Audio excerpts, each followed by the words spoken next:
ये कॉल इसलिए आई क्योंकि उसे एक बैंडेड की जरूरत थी और फिर तुरंत ऑपरेशन किया गया। फ्लोरिडा के मनोरंजन पार्क में एक आगंतुक झूले पर गंभीर रूप से घायल होने से अफरा तफरी मच गई। हम मूल रूप से उस क्षेत्र को बंद कर रहे हैं ताकि वो हमारी मदद कर सके यह सुनिश्चित करने में कि वहाँ कोई गैस या टीम के सदस्य नहीं हैं। हम पहली बार बॉडी कैमरा फुटेज देख रहे हैं जिसमें आपातकर्मी ऑरलैंडो के एपिक यूनिवर्स में स्टारडस्ट रेसर्स राइड के प्लेटफॉर्म पर एक युवक की जान बचाने की कोशिश कर रहे हैं। वे बार बार कह रहे हैं कि फिर से खोलो, लेकिन कोई खराबी नहीं थी। इसका मतलब ये नहीं है कि कोई सुरक्षा समस्या नहीं थी। हम आपातकालीन प्रतिक्रिया और उस जांच की पड़ताल कर रहे हैं जो इस युवक की मौत के बाद की गई थी। साथ ही ये भी कि उसके माता-पिता ने एक प्रेस कॉन्फ्रेंस में पार्क की आलोचना क्यों की। हर किसी को पार्कों का आनंद और सुरक्षित घर लौटने का हक है। हम बस यही मांग रहे हैं। साइड बार में आपका स्वागत है। लॉ एंड क्राइम द्वारा प्रस्तुत। मैं जेसी वेबर हूँ।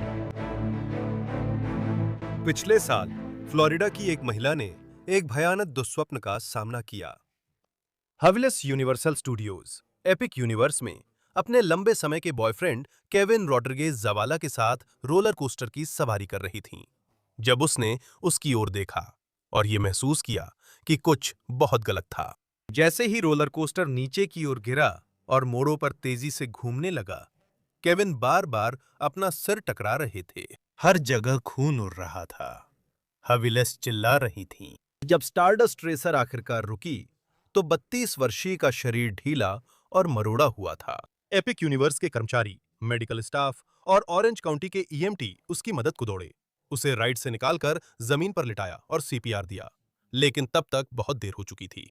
केविन की मौत 17 सितंबर 2025 को हुई थी। तब से पार्क के अंदर ही कानून प्रवर्तन अधिकारियों ने जांच की है और परिवार की ओर से एक संभावित मुकदमे पर विचार किया जा रहा था। एपिक यूनिवर्स ने अपने कोस्टर्स के लिए कुछ दिशा निर्देश और मार्गदर्शन बदल दिए। हम इस घटना के हर पहलू में गहराई से जाएंगे ताकि दिखा सकें कि जांचकर्ताओं ने कैसे प्रतिक्रिया दी और निष्कर्ष तक कैसे पहुंचे। और हम इस बारे में बात करेंगे कि वो निष्कर्ष क्या था, लेकिन फुटेज कुछ और ही है। अब जब हम इसके बारे में बात कर रहे हैं तो आपको समझाने के लिए मुझे आपको कुछ महत्वपूर्ण संदर्भ देना होगा। केविन का जन्म स्पाइनल कॉर्ड एट्रोफी के साथ हुआ और वे व्हील चेयर यूज करते थे। परिवार के अनुसार उन्होंने विकलांगता को बाधा नहीं बनने दिया। वे सक्रिय और स्वतंत्र जीवन जीते, कॉलेज गए और वीडियो गेम डिजाइनर बने। हविलेस ने जांचकर्ताओं को बताया कि उन्हें एपिक यूनिवर्स में नौकरी मिली थी और उन्होंने केविन को जन्मदिन के तोहफे के रूप में पार्क ले गईं, जिसमें उन्होंने नई नौकरी पर मिले 2 टिकटों का इस्तेमाल किया जो उन्हें दिए गए थे। तो सब कुछ ठीक था। उन्होंने पुलिस को बताया कि आमतौर पर केविन का पूरा परिवार उसके साथ मनोरंजन पार्कों की यात्रा पर जाता था, लेकिन इस बार सिर्फ वे दोनों ही गए थे। अब एपिक यूनिवर्स कुछ ही महीने पहले मई 2025 में खुला था। स्टारडस्ट रेसर का ट्रैक 130 फीट से भी ऊंचा है। इसकी टॉप स्पीड 62 मील प्रति घंटा है। और अब बात 17 सितंबर की आती है। ऑरेंज काउंटी के डिप्टी पहुंचते ही कई पैरामेडिक्स केविन को पुनर्जीवित करने की कोशिश कर रहे थे। दूसरे राउंड में मैं वही महसूस करता हूँ। मैंने लुकास को तैयार कर लिया है। मैं हैरान हूँ, लुकास की चिंता नहीं है।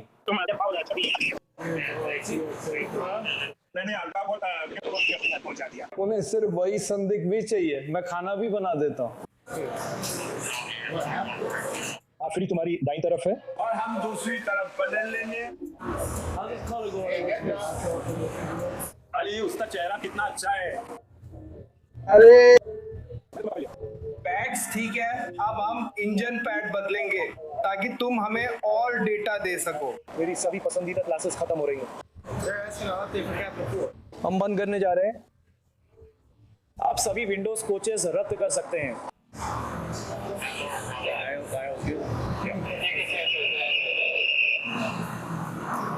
लेकिन हमें खून की जरूरत क्यों नहीं है? स्कूल की जय हो। स्कूल की जय हो। अरे 1 मिनट 45 मैं तुम्हें पुशअप्स करवाऊंगा।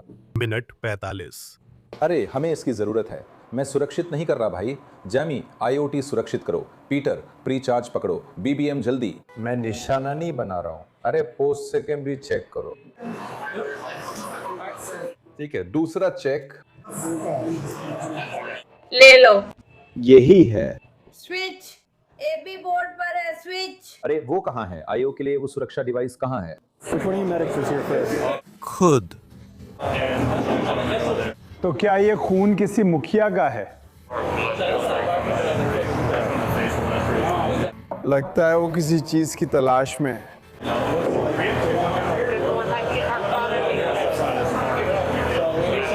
ओह हे भगवान, ओह मेरे भगवान, तुम किले का दरवाजा बंद कर पाओगे? तुम लोग को एक आइडिया मिलता है। वैसे भी लोगों को उससे आइडिया मिलता है। क्या कोई एक्स दीवार पर था? हाँ। उनके पास अभी भी वो औरत नहीं थी। मुझे नहीं पता उन्होंने क्या किया, शायद उसने उसे हटा दिया या किसी परिवार वाले के पास भेज दिया। अरे वो महिला कहाँ गई जो उसके पास बैठी थी? मुझे लगता है वे नीचे हैं। क्या हम किसी को जानते हैं जो उनसे जुड़ा हुआ है। कुछ समय से? हाँ उसके ठीक बगल में एक औरत बैठी थी, ऐसा लगता है। वो चीज खून से सनी हुई है। हाँ ठीक है। मैं अभी यही समझने की कोशिश कर रहा हूँ। पिछले करीब 5 मिनट से मैं परिवार के किसी सदस्य को बुलाने के लिए कह रहा हूँ। तो जब केविन को स्ट्रेचर पर लिटाकर अस्पताल ले जाया जा रहा था, तभी डिप्टी अधिकारियों ने अपनी जांच शुरू की और रोलर कोस्टर की सीट को करीब से देखा। और मैं आपको बता दूं, वो खून से सनी हुई थी। तुम लोग कार कैमरा में कहाँ थे? मैं अपनी कार में था। उन्होंने कहा, ओह हाँ, स्टारडस्ट में सिर में चोट लगी। मैंने सोचा कोई फिसल कर गिरा। उन्होंने ये नहीं बताया था कि आप जानते हैं हमारे लिए तो ये औद्योगिक दुर्घटना जैसा होता। सही है? हाँ बिल्कुल। मुझे लगता है वो पूरी तरह बेल्ट से बंधा नहीं था। समझने की कोशिश कर रहा हूँ कि ये कैसा है। दिमाग का हिस्सा है या उल्टी है? तो मुड़ सकते हो। सभी कुछ तस्वीरें लो। वो कुछ तस्वीरें लेने जा रही है। वो लोग अपने काम के लिए तस्वीरें लेना चाहते हैं। Corporal photo flow. ओह हाँ, मैं बस ये कहने वाला था, बाढ़ की इस तरफ से मैं जैसे कर रहा हूँ उसका बस 1/3 मुझे दे दो। मैं चाहूँगा कि वे यह इसी तरफ करें ताकि हमारी जांच वाली तरफ का काफ़ी हिस्सा मिल जाए। हम आपसे 1 सेकंड में बात करेंगे ताकि देख सकें कि वे इसे कैसे संभालना चाहते हैं। 1 मिनट। मुझे नहीं पता आप कोशिश कर रहे हैं या नहीं। तो अभी के लिए मैं इसे बस रोक कर रखना चाहूँगा। आप इसके साथ ठीक हैं? तो हम देखते हैं। हाँ, मैं नहीं चाहता कि कोई भी इसके साथ छेड़छाड़ करे। शायद वो ऊपर किसी की पसंदीदा हो। और जावलीस की बात करें तो वो राइड के निकास से थोड़ा दूर बैठी थी। बस वह जो कुछ हो रहा था उसे देख समझ रही थी। मुझे जो हुआ उस पर एक बयान चाहिए। अगर आप याद कर सकें तो क्या आप बता सकते हैं? मैंने देखा वो बहुत नीचे था, उसके पैर को सहारा नहीं था। उन्होंने उसे 3 या 4 बार धक्का दिया। किसने धक्का दिया? झूले के कर्मचारी? मैंने कोशिश की, पहली गिरावट पे देखा कि उसने सिर मारा। मैंने पकड़ने की कोशिश की लेकिन पकड़ नहीं पाई। एक और। उसने अपना सिर मारा तो वो टकराया। तो वो बस ऊपर गया और टकराया। तो सीट पूरी तरह से ढीली थी पूरे समय? ऐसा लग रहा था जैसे वो मर रहा हो। ठीक है, लेकिन ऐसा नहीं था। वो वैसे ही है जैसे पहले था। उसके पैर में सहारा नहीं है, तो वो सहारा लेके खड़ा नहीं रह सकता, इसलिए वो बस एक ही जगह टिक नहीं सकता। ठीक है, मुझे बस इतना याद है क्योंकि रास्ते में चश्मा खो गया था, आगे पता नहीं। मैं समझ गया। मुझे याद है कि वो बार बार अपना सिर मार रहा था। मैं उसे पकड़ने की कोशिश करता हूँ ताकि वो अपना सिर और ना मारे। ठीक है, लेकिन वो ऐसा कर रहा है। ठीक है, बस कुछ गहरी सांसें लो। ठीक है, गहरी सांसें। ठीक है, मुझे पता है कि ये एक तनावपूर्ण स्थिति थी। ठीक है। अब जावलीस को भी जांच के लिए अस्पताल ले जाया गया, लेकिन करीब 10 साल से उनके बॉयफ्रेंड रहे शख्स को मृत घोषित कर दिया गया। केविन की मौत के अगले दिन यूनिवर्सल ऑरलैंडो ने बयान जारी किया कि वे एपिक यूनिवर्स में बुधवार रात एक मेहमान से जुड़ी दुखद घटना के बाद ऑरेंज काउंटी शेरिफ के साथ सहयोग कर रहे हैं। स्टारडस्ट रेसर्स की सवारी के बाद मेहमान बेहोश हुआ। अस्पताल ले जाने पर उसकी मृत्यु हो गई। हम इस घटना से दुखी हैं और प्रियजनों के प्रति संवेदना व्यक्त करते हैं। हम इस चल रही जांच में पूरी तरह से सहयोग करने के लिए प्रतिबद्ध हैं।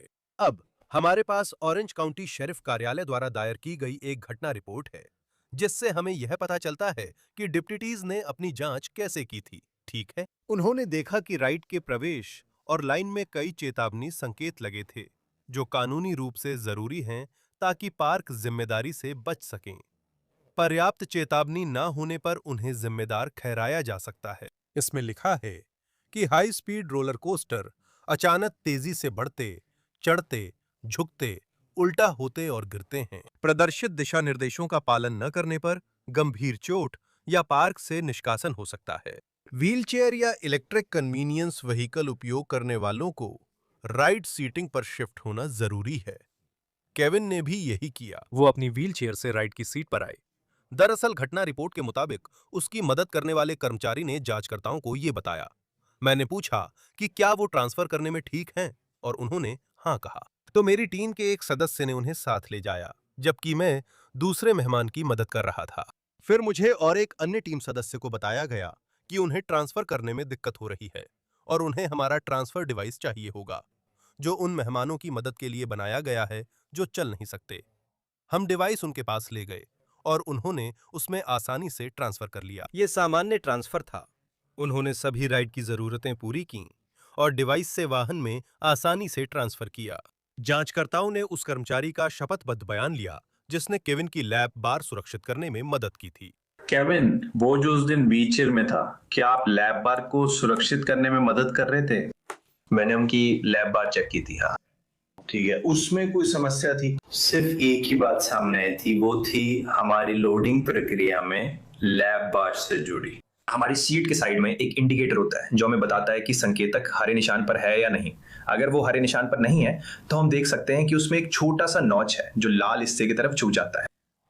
वो ट्रांसफर होके आए थे लीड्स और ट्रांसफर चेयर की मदद से, और वो सीट पर सीधा बैठे थे जैसे हम आमतौर पर चाहते हैं, लेकिन लैब रेस्टोरेंट का न्यूनतम स्तर पूरा नहीं हुआ था, वो बस कितना सा रह गया था। तो उस स्थिति में हम उनसे पूछते क्या आप ठीक हैं, क्या आपको कोई दिक्कत तो नहीं है अगर मैं लैब बार को थोड़ा नीचे दबा दूं ताकि वो आपको अच्छे से फिट हो जाए?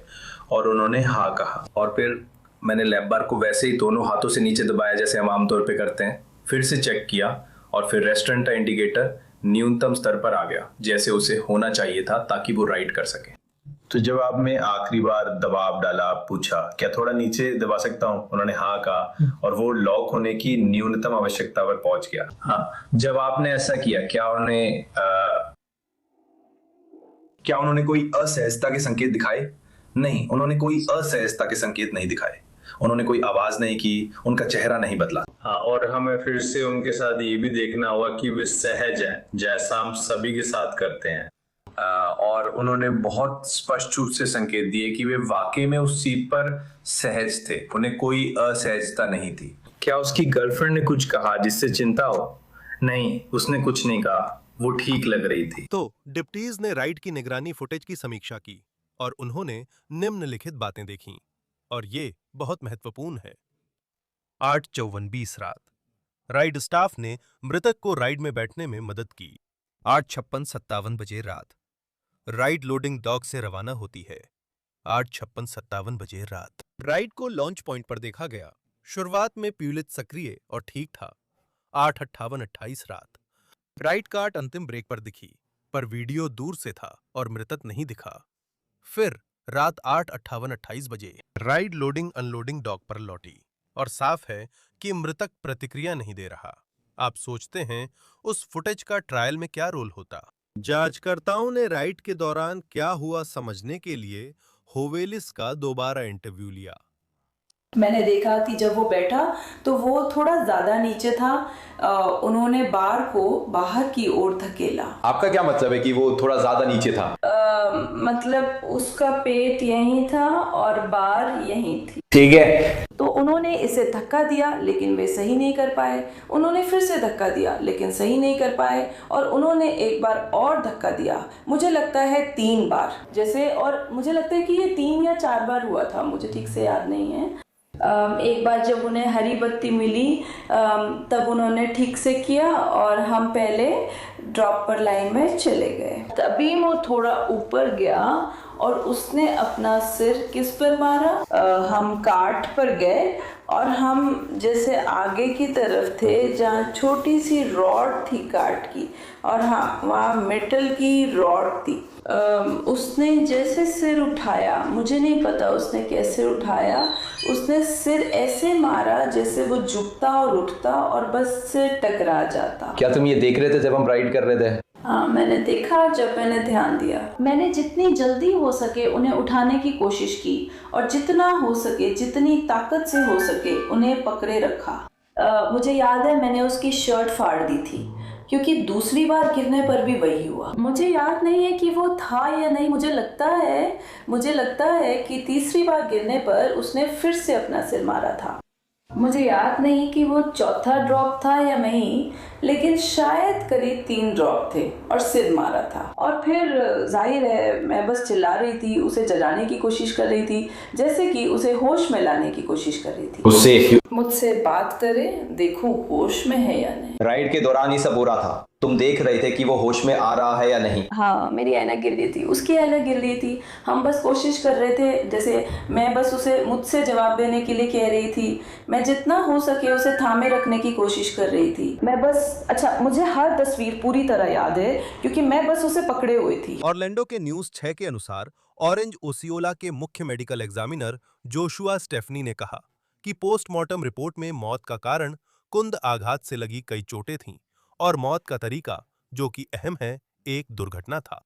तल्हासी डेमोक्रेट के मुताबिक रिजॉर्ट और Florida department of agriculture and consumer services ने पाया कि राइड सिस्टम सही चले, उपकरण सलामत थे और कर्मचारियों ने उचित प्रक्रिया अपनाई। अब केविन के परिवार को इस राइड पर क्या हुआ और क्या कोई गलती थी जिसे आगे रोका जा सके, इस बारे में और स्पष्ट जवाब चाहिए थे। तो उन्होंने क्या किया? आखिरकार उन्होंने हाई प्रोफाइल वकील बेन क्रैम्प को नियुक्त किया और घोषणा की कि वे अपने खुद के जांचकर्ताओं को स्टारडस्ट रेसर्स की गहराई से जांच करने के लिए ला रहे हैं। 4 अक्टूबर को केविन की मौत के 2 हफ्ते बाद पार्क ने रोलर कोस्टर फिर से खोल दिया। ये परिवार और बेन क्रैम्प के लिए बहुत निराशाजनक था, जो एक प्रेस कॉन्फ्रेंस में बोले। मैं इस प्रेस कॉन्फ्रेंस की शुरुआत आप सभी को यह याद दिलाते हुए करना चाहता हूं। इस त्रासदी के बाद हमारी पहली प्रेस कॉन्फ्रेंस से पहले यूनिवर्सल एपिक के अध्यक्ष ने इस त्रासदी के बाद अपनी टीम के सदस्यों के लिए एक बयान जारी किया था और कुल मिलाकर वो कहती हैं कि सुरक्षा हमारे द्वारा किए जाने वाले हर काम में हमेशा सबसे आगे रहेगी और हमेशा रहेगी। खैर, यूनिवर्सल ये शब्द खोखले लगते हैं। इस सप्ताहांत आपने स्टारडस्टर कोस्टर को फिर से खोल दिया, बिना केविन के परिवार को यह बताए कि आपकी रोलर कोस्टर पर उसकी मौत क्यों हुई थी।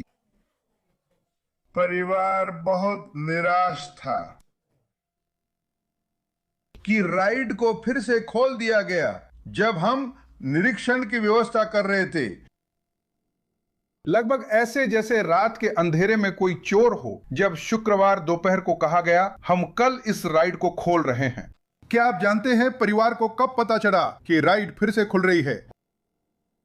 जब आप सबको पता चला कि राइड को खोला जा रहा है। मेरा मतलब है उन्हें लगा कि यह सबसे बड़ी बेइज्जती है। केविन ने यूनिवर्सल पर भरोसा किया था।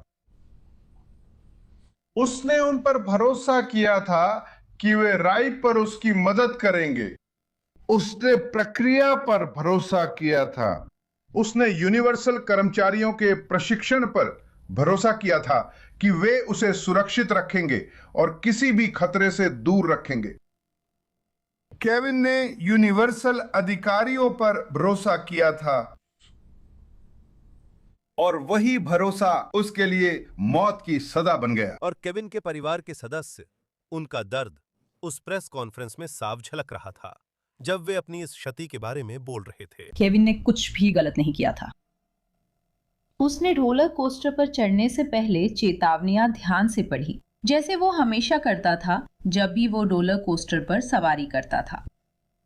उसने यूनिवर्सल और उसके कर्मचारियों पर भरोसा किया कि वे उसे किसी भी सवारी पर चढ़ने नहीं देंगे अगर वो उसके लिए खतरनाक होती। उसे विश्वास था कि वह सुरक्षित है क्योंकि यूनिवर्सल के व्यवहार ने उसे यही बताया था कि वह सुरक्षित है। हम केविन को वापस नहीं ला सकते, लेकिन हम अपनी आवाज उठा सकते हैं ताकि कोई और इस तरह अपनी जान न गवाए। केविन की मां आना ने स्पेनिश में बयान दिया, जिसे किसी और ने अंग्रेजी में पढ़ा। हम दोनों को साथ में रोलर कोस्टर की सवारी करना बहुत पसंद था। हमने वो रोमांच और उत्साह साथ महसूस किया। इससे हम दोनों को जिंदा और आजाद महसूस होता था। मेरी पसंदीदा तस्वीरों में से एक रोलर कोस्टर पर हमारी है। हम दोनों मुस्कुरा रहे हैं, उसके हाथ ऊपर हैं। लेकिन अब उस तस्वीर को देखना बहुत दर्दनाक है क्योंकि वो मुझे उसकी मौत की याद दिलाती है। जब हमें पता चला कि यूनिवर्सल ने उस राइड को फिर से खोल दिया है तो हमारा दिल टूट गया। ऐसा लगा जैसे हमने उसे फिर से खो दिया हो। राइड कैसे खुल सकती है जब तक हमें ये जवाब नहीं मिल जाते कि आखिर गलती क्या हुई थी, और जब तक हमारे अपने विशेषज्ञ उसे देख भी नहीं लेते। हम उनसे ये नहीं कह रहे कि उसे हमेशा के लिए बंद कर दे। हम उनसे जवाब मांग रहे हैं और ये भी चाहते हैं कि वो उसे सुरक्षित बनाए, क्योंकि हम नहीं चाहते कि कोई और परिवार वो सब झेले जो हम सब झेल रहे हैं। मैं रात भर करवटें बदलती हूँ। मैं समझ नहीं पाती कि उन्हें क्यों लगता है मेरे बेटे की जिंदगी की अहमियत नहीं थी। अगर ये उनके बच्चे होते तो मुझे नहीं लगता कि वे इतनी जल्दी इस राइड को फिर से खोल देते। मैं अपने बेटे से उतना ही प्यार करती हूँ जितना वे अपने बच्चों से करते हैं। जो भी लोग मुनाफे को लोगों और उनकी सुरक्षा से ऊपर रखकर फैसला ले रहे हैं, भगवान आपकी आत्मा पर दया करे। मैं 1 मिनट में अपनी कानूनी राय दूंगा, पर एक बात और कहना चाहता हूँ। जब राइड फिर खुली तो उसमें यूनिवर्सल ऑरलैंडो रिजॉर्ट की सुरक्षा और पहुंच गाइड के नए दिशा निर्देश जोड़े गए थे। उन राइड्स की लिस्ट थी जहां मोबिलिटी डिवाइस यूज करने वालों को खुद चलना जरूरी है। अब स्टारडस्ट रेसर्स भी उसमें हैं। मुझे लगता है कि यह इसलिए महत्वपूर्ण है क्योंकि जब भी आप देखते हैं कि कोई कंपनी किसी घटना के बाद बदलाव करती है तो एक कानूनी तर्क दिया जा सकता है। क्या यह गलती स्वीकार करना है? क्या यह जिम्मेदारी स्वीकार करना है? क्या यह किसी भूल को स्वीकार करना है? अब राइड के विशेष नियमों के तहत एक नोट है जिसमें लिखा है कि इस आकर्षण में आपकी राइड वाहन में ट्रांसफर में मदद के लिए एक डिवाइस है। कृपया अधिक जानकारी के लिए आकर्षण के अटेंडेंट से संपर्क करें। मोबिलिटी डिवाइस उपयोग करने वाले मेहमानों को खुद चलने में सक्षम होना चाहिए, लेकिन दिसंबर में जारी ऑरेंज काउंटी शेरिफ कार्यालय की घटना रिपोर्ट में जांचकर्ताओं के निष्कर्ष दिए गए हैं। परिस्थितियों की संपूर्णता के आधार पर उपलब्ध ज्ञात साक्ष्यों को ध्यान में रखते हुए, जिसमें शपथ पत्र, वीडियो निगरानी, जिला 9 मेडिकल एग्जामिनर कार्यालय की रिपोर्ट और एपिक यूनिवर्स द्वारा प्रदान की गई मानक संचालन प्रक्रियाएं शामिल हैं। इस मामले को एक आकस्मिक मृत्यु माना गया और उसी के अनुसार बंद कर दिया गया। अब मुझे आपको यहाँ एक कानून की जानकारी देनी है। जब भी आप कानून की बात करते हैं, मनोरंजन पार्कों के खिलाफ मुकदमों की बात करते हैं, अक्सर इन पार्कों को जिम्मेदारी से बचाया जाता है, जिसे जोखिम की स्वीकृति कहते हैं। आप इसे चेतावनी संकेतों में देख सकते हैं। कभी कभी टिकट या खरीद में भी एक दायित्व त्याग पत्र होता है जिसमें लिखा होता है कि आप जानते हैं कि आप किस चीज में शामिल हो रहे हैं। आप स्वेच्छा से इन गतिविधियों में भाग ले रहे हैं। आप जानबूझकर जोखिम स्वीकार कर रहे हैं और फिर भी आप इसमें भाग ले रहे हैं। प्राथमिक जोखिम स्वीकृति का सिद्धांत भी होता है, तो आप जानते हैं कि इसमें खतरे हैं, फिर भी दायित्व से जुड़ा दावा और कुछ हो जाने पर मनोरंजन पार्क पर मुकदमा करने का अपना अधिकार छोड़ देते हैं। लेकिन द्वितीयक जोखिम स्वीकृति का सिद्धांत भी होता है। कभी कभी मनोरंजन पार्क में झूले की लापरवाह देखभाल, संचालन में गलती या डिजाइन की खामी के कारण जिम्मेदारी से बचा नहीं जा सकता, खासकर जब चेतावनी भी पर्याप्त न हो। मनोरंजन पार्कों के लिए यह कहना बहुत मुश्किल होगा कि किसी ने मुकदमा करने का अपना अधिकार छोड़ दिया है और अब हम इस रोलर कोस्टर को जैसे चाहें लापरवाही से चला सकते हैं। हम फोन पर खेलते हुए किसी को झूला चलाने दे सकते हैं। जरूरी नहीं कि वह अपने अधिकार छोड़ रहा हो या जोखिम स्वीकार कर रहा हो। वे मानकर जा रहे हैं कि झूला ठीक से चल रहा है। ये सोचने की बात है। लेकिन मैं एक बात साफ करना चाहता हूं। अक्टूबर की उस प्रेस कॉन्फ्रेंस तक परिवार ने यूनिवर्सल ऑरलैंडो पर मुकदमा नहीं किया था, लेकिन बेनक्रम के मुताबिक वे सभी कानूनी विकल्पों पर विचार कर रहे थे। लेकिन फिर दिसंबर में आप देखेंगे कि कानूनी फर्म ने घोषणा की कि एक समझौता हो गया है। एक बयान में कहा गया, केविन रोड्रिगेज जावाला के परिवार और यूनिवर्सल के बीच इस मामले में सौहार्दपूर्ण समाधान हो गया है। शर्तें गोपनीय हैं। परिवार समुदाय के समर्थन के लिए आभारी है और इस समय निजता की अपील करता है। ये गोपनीय है। हमें शर्तों का ठीक पता नहीं, लेकिन अगर कोई मनोरंजन पार्क समझौता करता है तो इसका मतलब जरूरी नहीं कि वे दोषी हों। शायद वे समय, खर्च और मुकदमे के जोखिम से बचना चाहते हैं। आप जानते हैं, मुकदमेबाजी में सबूतों और दस्तावेजों के खुलासे की प्रक्रिया होती है। क्या वे अपनी सभी आंतरिक रिपोर्टें और संचार उजागर करना चाहेंगे? शायद हां, शायद नहीं। अंत में यह स्पष्ट है, यह एक त्रासदी थी। और शायद समझौता करना, शायद परिवार को किसी हद तक आर्थिक मुआवजा देना, यह किसी न किसी रूप में मदद कर सकता है। उसे कोई वापस नहीं ला सकता, पर शायद ये किसी तरह मदद करता है। ये स्थिति सुलझाने और परिवार को आगे बढ़ने में सहायक है। तो फिर से ये परिवार के लिए एक भयानक स्थिति है। उन्होंने एक भाई खो दिया, उन्होंने एक बेटा खो दिया, एक गर्लफ्रेंड है जिसने अपना बॉयफ्रेंड खो दिया, और जब उसकी मौत हुई वो बस वही कर रहा था जो उसे पसंद था। वो रोलर कोस्टर की सवारी कर रहा था। फिर से ये बस एक त्रासदी है, और हमारा दिल, हमारी प्रार्थनाएं और हमारे विचार उसके परिवार और दोस्तों के साथ हैं। यह कहना भी कम होगा कि यह बेहद कठिन है। फिलहाल साइड बार पर हमारे पास आपके लिए बस इतना ही है दोस्तों। हमारे साथ जुड़ने के लिए बहुत बहुत धन्यवाद। हमेशा की तरह YouTube, Apple पॉडकास्ट, Spotify या जहां भी आप पॉडकास्ट सुनते हैं वहां सब्सक्राइब करें।